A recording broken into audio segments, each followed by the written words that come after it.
né? Estamos na segunda parte dessa palavra.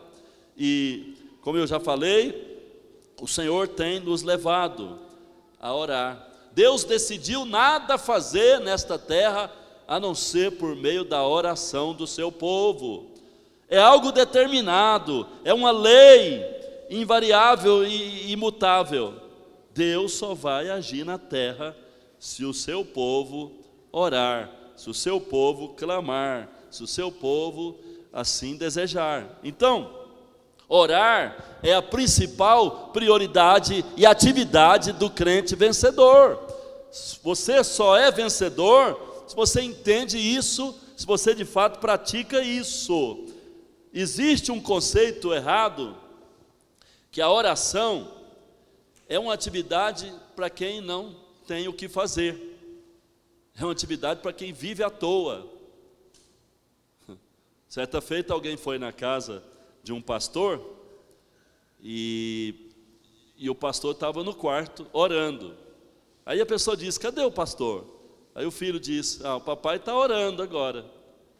Aí a pessoa falou assim: vai lá e fala para ele que a hora que ele parar de orar, eu tenho um trabalho para ele. Eu tenho um trabalho, uma ocupação para ele, né? A hora que ele parar de orar, eu tenho uma ocupação para ele.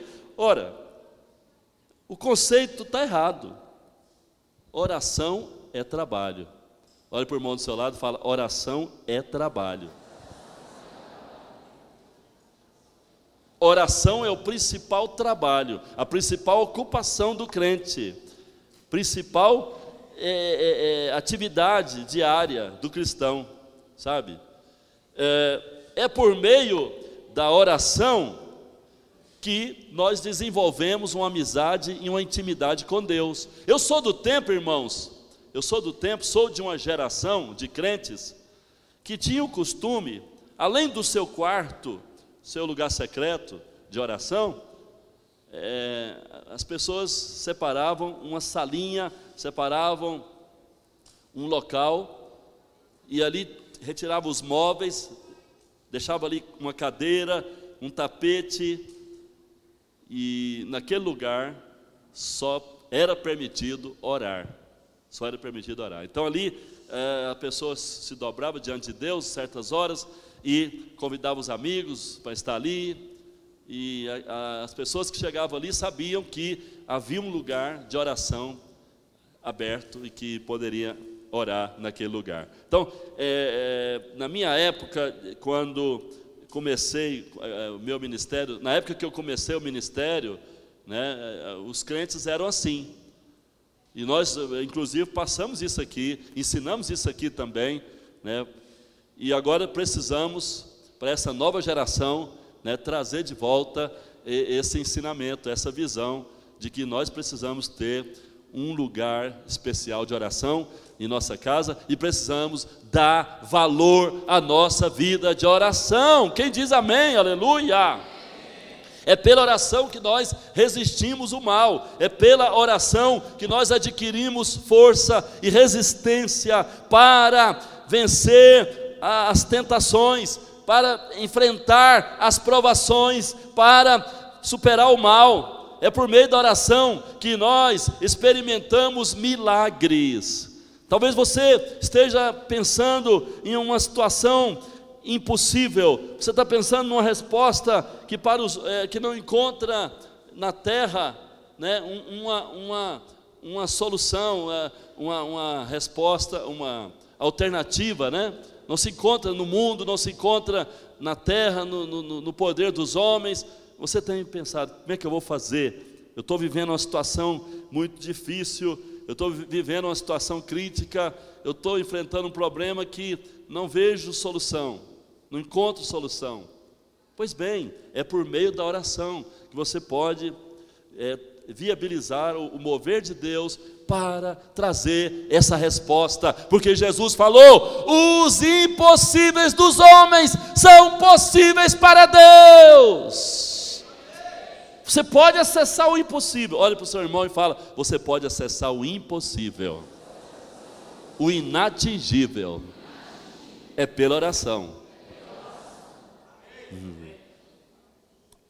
Sim, eu estou falando disso e falo com todo respaldo da minha experiência, porque, como eu já disse aqui, como eu já falei aqui, tudo na minha vida é resultado de oração.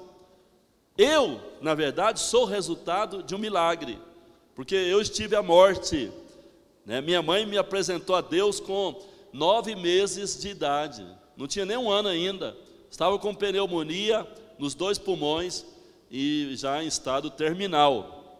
E a minha mãe me apresentou ao céu, né, lá no quintal da minha casa, na Fama, e elevou-me e pediu a Deus que tivesse compaixão de mim. Ela disse para Deus: se o Senhor der vida a esse menino, ele é teu, só teu. E ela não era nem crente, não era nem convertida nessa época, mas fez uma oração de crente, né, de pessoa que entende a Deus, que teme a Deus, que busca a Deus, e Deus então me separou, né? Eu sei que não foi naquela hora que Deus me separou, porque a Bíblia revela que Deus me separou desde o ventre da minha mãe. Assim também você, quem diz amém, aleluia? Ora, então aí Deus fez um milagre, Deus me trouxe a vida, fui curado. Naquela época não tinha penicilina, não tinha antibiótico disponível na rede pública, era difícil, né, conseguir, e minha família não era de boa situação financeira na época, e aí eu fui para as mãos de Deus, pela oração da minha mãe, e o céu, Deus respondeu com milagre. Se você orar com fé, Deus responderá com milagre. Quem diz amém, aleluia?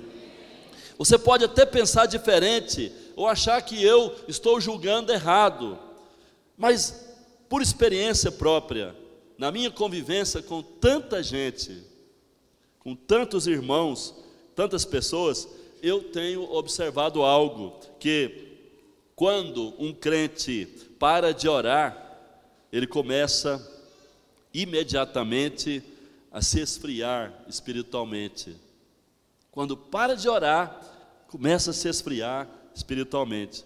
Quando permanece por vários e vários dias sem orar, ele termina se desviando, ainda que permaneça dentro da igreja. Sabia que tem crente desviado dentro da igreja? Apóstolo, eu pensava que crente desviado é só aquele que abandona a igreja e vai lá para fora. É verdade que aquela que vai para fora, se expõe a muitos ataques, né, das trevas. E aquele que fica, mesmo desviado dentro da igreja, ele ainda é guardado de muitas maneiras, pelas orações, pela comunhão que os irmãos têm com ele, ainda que ele não tenha com os irmãos, mas os irmãos têm com ele, procura abençoar e guardar, e Deus livra de muitas maneiras. Porém, isso não é garantia de que vai ficar de pé, que vai vencer, não. Ninguém vai vencer o tempo todo às custas dos outros.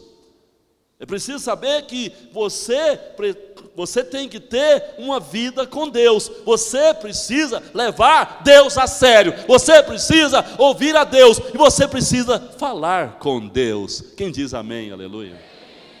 Então, olha, eu tenho observado, se as suas principais ocupações diárias são todas com a vida natural, se você não tem a ocupação da oração, se você não tem o tempo reservado ali para Deus todo dia, se você não tem um papo, uma conversa, um diálogo, né, um frente a frente, um cara a cara com Deus, se você não busca a Deus, meu irmão e minha irmã, você está correndo um grande risco de ficar, quando a trombeta final tocar e os vencedores subirem, né? Eu postei um vídeo, não sei se vocês viram, né? Postei um vídeo assim, de 2 minutos, né? Mostrando um pregador falando da volta de Jesus, e quando o pregador fala, Jesus pode voltar agora, aí dá um relâmpago e um barulho, e a igreja estava assim, cheia, de repente ficaram poucas pessoas ali, né? Eu imagino que aquela igreja é a nossa, né?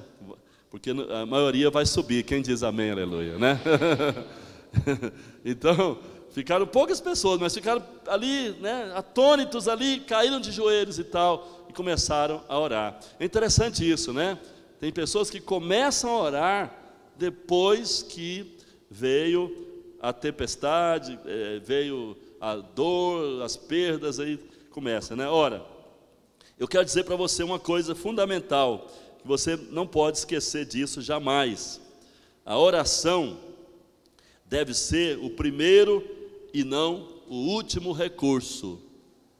Fala isso para o seu irmão aí do lado. A oração deve ser o primeiro e não o último recurso. Muita gente usa a oração como último recurso. Muita gente só recorre a Deus como se fosse um pneu de estepe, né? Ninguém se preocupa com o pneu de estepe do carro, né? Já aconteceu comigo isso, né? Não preocupe com o pneu de estepe. Um dia eu fui lá pegar o estepe para colocar no lugar do outro pneu, e o estepe estava vazio. Falei, Jesus, o estepe está vazio. Estava já vencido ali. Falei, nossa, esse estepe também está velho, né? Aí, quer dizer, você vai lembrar na hora que dele precisa com urgência, né? Então, às vezes, você está também, assim, buscando a Deus como último recurso, né? Já viu aquela frase, né? A pessoa está ali, já na última, agora é só Deus, agora é só Deus, agora é só Deus.